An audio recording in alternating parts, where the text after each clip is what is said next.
Hoje eu tô aqui para falar para vocês um pouquinho sobre o nosso Verne X. Esse aqui que é um celular muito comentado no canal. A gente trouxe um vídeo já há algum tempinho mostrando o unboxing e as primeiras impressões, mas justamente por ser um vídeo de primeiras impressões, a gente não tinha muita opinião para passar para vocês a respeito do uso do smartphone. E pensando nisso, eu resolvi trazer esse segundo vídeo como uma espécie de análise, porém mais descomplicada, mais curta, para dar a minha opinião, falar um pouco dos pontos positivos e negativos desse celular da Verne.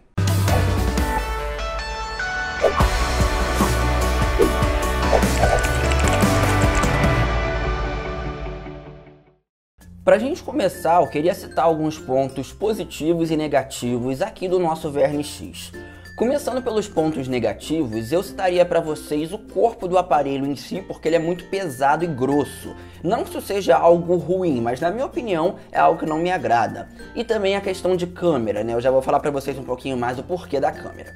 Em relação ao corpo, vou até aproveitar para mostrar um pouco mais dele aqui para vocês. Ele é um celular que possui 198 gramas, ou seja, é um celular de praticamente 200 gramas com 9,8 milímetros de espessura e que não conta com entrada para fones de ouvido, uma questão muito decepcionante na minha opinião. Então, falando de corpo em si, dá para dizer que o Verne X não possui um corpo tão legal assim. E quando a gente coloca a capinha que vem ali na caixa, passa facilmente de 1 centímetro de espessura, ele fica bem grosso, então isso aí, na minha opinião, não é algo que agrada muito. Em relação ao sensor digitais, ele é um sensor bom, eu gosto da precisão dele, não é um sensor que costuma travar ou que você não vai ter respostas muito rápidas, só que você demora um pouco a se acostumar porque ele é muito pequenininho, então para você que vende celulares já com sensores de digital na frente, ou então sensores atrás, mas que possuem um tamanho maior, você demora um pouco para acostumar com a posição, mas ali usando por 3 ou 4 dias, já fica bem de boa e você consegue se acostumar.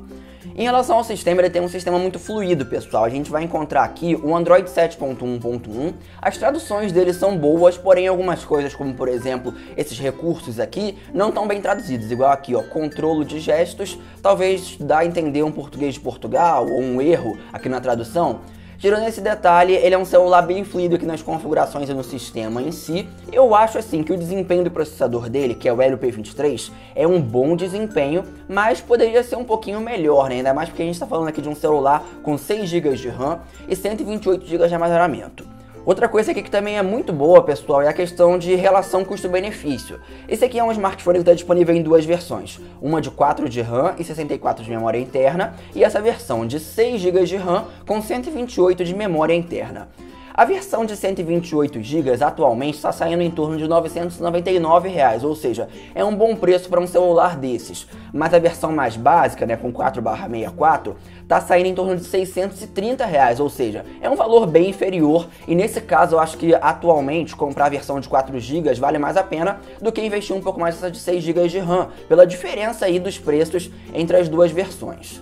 Como vocês estão reparando aqui, o aparelho possui tela 18:9, então você vai conseguir uma qualidade de tela muito boa, já que ela é Full HD 2160 por 1080, e ao mesmo tempo vai conseguir uma tela muito bonita, né? Porque ela é boa para você jogar, para assistir conteúdo, igual mesmo no YouTube. Você vai poder assistir ali os vídeos com as bordas ou esticar eles para que eles completem a tela inteira. Então assim, a navegação nos aplicativos é muito boa, ele costuma ser bem fluido, você não vai ver lags, por exemplo, no Instagram ou no Facebook. Então assim, eu gosto bastante do desempenho do Verne X. Eu acho que para um celular desses, que talvez viesse ali na categoria dos intermediários, ou até mesmo dos intermediário premium, ele não vai te deixar na mão, não é algo assim que você vai pegar e vai se arrepender de comprar pela questão do desempenho em si.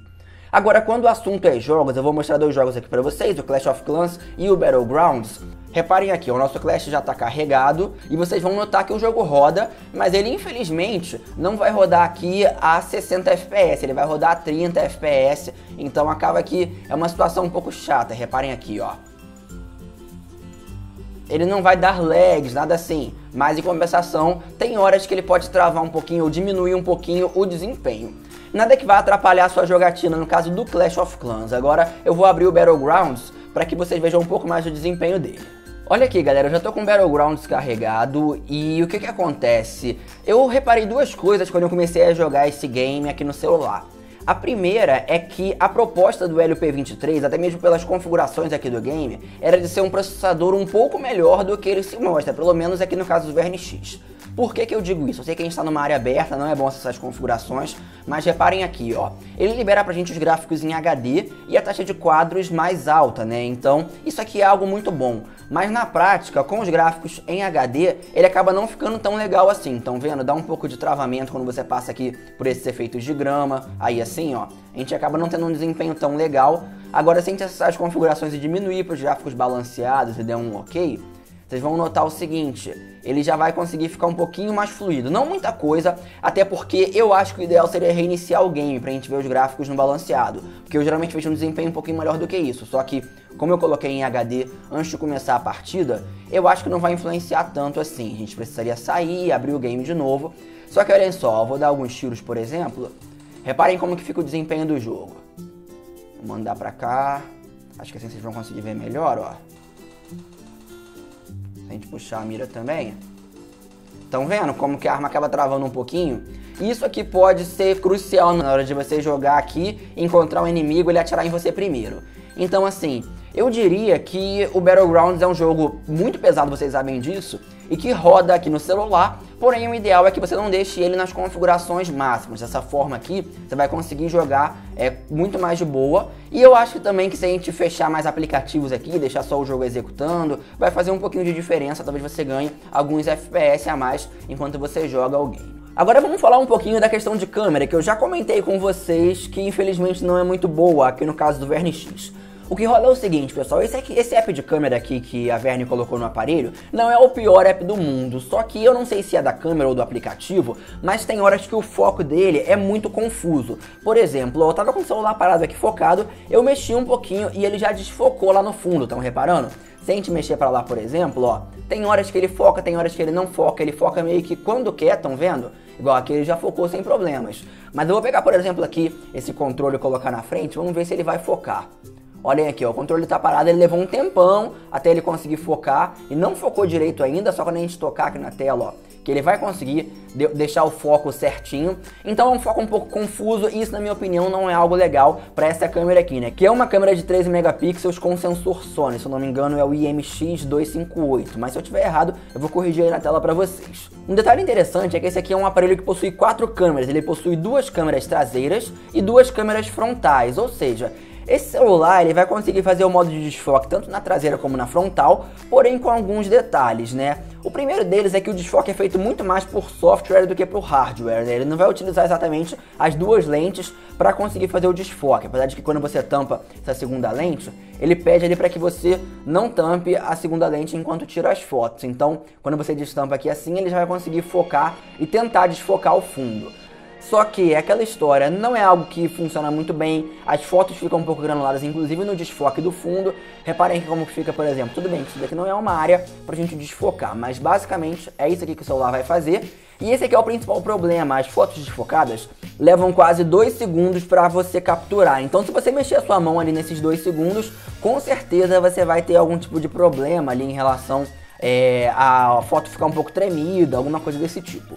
O mesmo acontece na câmera frontal, né? A traseira, como eu já falei pra vocês, tem 13 megapixels e a frontal tem 8 megapixels, sendo que ambas câmeras secundárias possuem 5 megapixels. Então, em tese era pra essa câmera ser um pouquinho melhor, né? Eu vou tentar colocar, por exemplo, o modo de desfoque aqui pra vocês e vou focar aqui na câmera. Vamos colocar aqui no desfoque máximo. Reparem aqui, ó, eu vou tirar a foto e se eu mexer um pouquinho a mão, a gente vai ter uma foto um pouquinho tremida. Reparem aqui, ó. Estão vendo como é que fica a imagem? Não fica uma qualidade 100% boa. Então assim, se você tirar fotos à luz do dia, com uma iluminação legal, com certeza você vai ter fotos legais. Agora, se for uma foto já com uma luz um pouco inferior, ou mesmo à noite, esse celular vai decepcionar um bocado em câmera. Detalhe que ele tem flash aqui na frontal, você pode ativar esse flash aqui, ele vai só piscar ali assim, ó, pra você tirar as fotos. Então assim, dá pra gente dizer que em algumas situações, você vai usar a câmera aqui no Verne X sem problemas. Agora, pessoal, falando de bateria, esse aparelho possui bateria de 6.200 mAh e eu sempre uso ele aqui no modo de alto desempenho, porque dessa forma a gente consegue garantir um desempenho um pouco mais fluido aqui para o sistema. Usando assim, eu costumo fazer uma média de 5 horas e meia a 6 horas e meia de tela, dependendo do uso ali, se for no uso contínuo ou se for jogando, o desempenho pode cair um pouquinho. Só que o principal, na minha opinião, é quando você usa o celular ao longo do dia, porque eu costumo chegar ali no fim do dia com cerca de 70, 60 e poucos % de bateria, o que é um desempenho muito bom, sinal que você vai conseguir usar por até 3 dias naquele uso mais normal. Agora, se você usa muito o celular, é bem provável que você faça aí de 1,5 dia a 2 dias de uso de bateria, o que também é um desempenho bom para um smartphone desses. Poderia ser melhor? Sim, poderia. Mas eu acho que o Vernix X não vai se decepcionar no ponto de bateria. E a minha conclusão sobre ele, pessoal, é que ele é um aparelho que sim, vale a pena você comprar por diversos motivos. Como eu falei, essa versão aqui é a versão de 128 GB de memória interna. Ele dá suporte para 2 chips com 4G, funciona sem problemas com 4G aqui no Brasil. Ou você pode usar aqui também um cartão de memória, ou seja, dá para ter muita memória aqui nesse celular. Além disso, ele é um smartphone aí que tem um bom desempenho, tá ali entre os intermediários e os intermediários premium. Tem alguns pontos não muito bons, como eu já falei, a questão de peso e de câmera também, mas no geral ele é um celular bem bacana e que tem um preço bom pelas configurações que ele oferece. Mas enfim, pessoal, com isso eu encerro esse vídeo, um grande abraço a todos vocês, valeu!